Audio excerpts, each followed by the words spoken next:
waraxmatullaahi tacaala wabarakaatu. Kusoo dhawaada channelka Engineer Maxamed Ibraahim Cumar.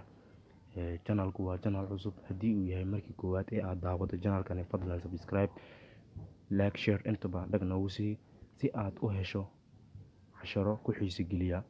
Intaas waa codsi. Okay. Maanta waxaan ka hadli doonaa ama topic-geenu uu yahay irregular verbs and regular verbs. intaan horta u guda galin maxay yihiin irregular verbs iyo regular verbs maxay yihiin.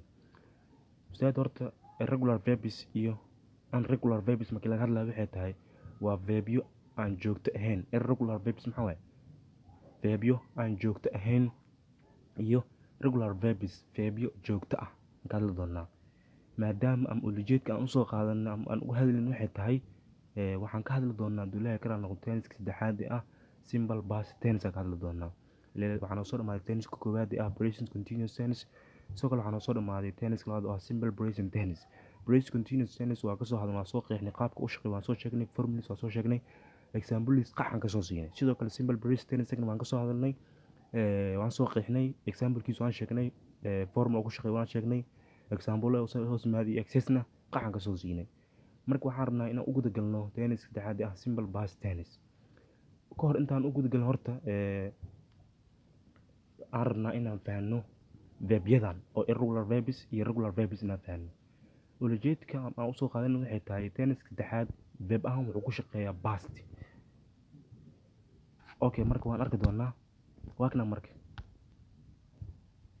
waxaan qoran simple past iyo bb aan qoran. bb waxaa laga soo gaabiyay past participle laga soo gaabiyay. marka tennis koowaad iyo tennis labaad markaa ku jirnay verb ahaan waxaa kusoo shaqeeynay kuwa simple-ka ah. Break, buy, come, do, drink, eat, go, make, play, start, see, take. aan kusoo shaqeyn markaan joogno tennis koowaad tennis labaad kuwa simple-ka kusoo shaqeyn.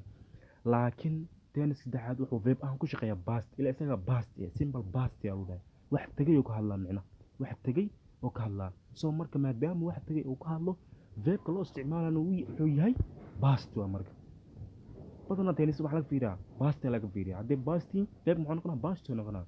marka maanta hadafkeena oo irregular verbs irregular verbs aan soo qaadan wuxuu yahay inaan fahanno pastiga. marka simple-ka iyo pastiga bb usna waan qaadan doonaa tennis ku shaqeeyaa. marka okay simple wuxuu ku dhahay break aan soo qaadanay verbyada verbadan laakiin kuwa shortcut aan soo qaadanay kuwa gaaban aan soo qaadanay. intaan aan soo qaadanay inta kale haddii marba inta aad fahantid inta kale aad si fahmi kara. laakiin inta joogtada ah waxa jira kuwa joogto ah iyo kuwa joogto aan ahayn. yaa joogto ah yaana joogto ahayn. kuwa simple-ka waa kuwa joogto ah. regular-ka waa kuwaas regular verbs Allah. kuwa aan joogto ahayn maxay yihiin waa kuwa pastiga waa marka kuwana markii la fahmo way farbadin laakiin adiga macnaha way farbadin laakiin waxaan ka soo qaadanay shortcut aan ka soo qaadanay kuwa gaaban aan ka soo qaadanay. inta kale maxay yihiin haddii marba kuwa afaan muhiimada kuwan waa inta kale maxaa way basiid waa iska easy waa marka intaan soo qaadanay. okay laal marka lagu weydiiyo loo dhaho break simple way past u bedel waxay noqonay broke. bb u bedel broken jibin waa. buy iibsasho waa simple past ka bought iibsaday. bb u bedel bought ila soo noqonay. come imaansho waa simple way u bedel past ka dhig meesha oo ay laga dhigaa maxay noqonay kim. bb ka dhig am past participle ka dhig come ay soo noqonay come kim come. do waa samayn simple ay u taagan tahay past ka dhig did.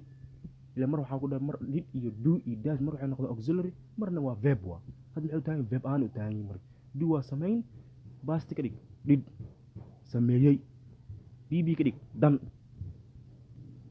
drink cabid waa simple waa past ka dhig drink ay isku bedelay. bb ka dhig you isku bedelay drink drink drink drink. eat cunid waa simple waa past ka dhig ate. bb ka dhig eating. go bixid waaye simple waa past ka dhig went baxay. bb ka dhig gan go went gan. make samayn waaye simple waa past ka dhig made. bb ka dhig made la ku soo noqonay bis make made made sameeyay. play ciyaarad waaye past ka dhig played ila waa u dambeeya. shuruudan waxay aad xarfaha waa u dambeeya verbyada waa u dambeeya waxaa loo fiiriyaa laba shuruud. waa xarafka inta ka jira haduu yahay shaqal waayas ma la taabanaa sida es ama ed lagu daraanay. haddii waa xarafka inta ka jiran uu yahay shibane waayad waa la tuuraa waxaa lagu bedelaa ay kadib es la raacsiya ama ed la raacsiya.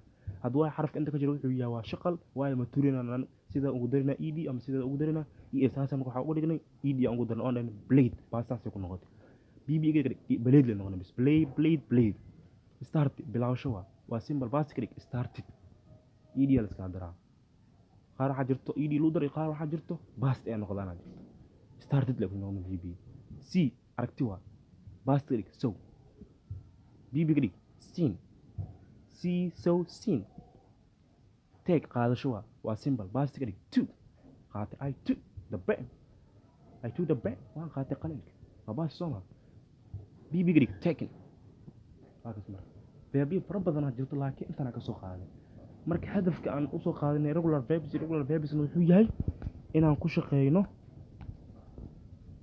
tani saddexaad markaan qaadanayno verbku naga caawiya ilaa tani saddexaad wuxuu yahay fal tagay fal dhacay oo ka hadla past saasa marka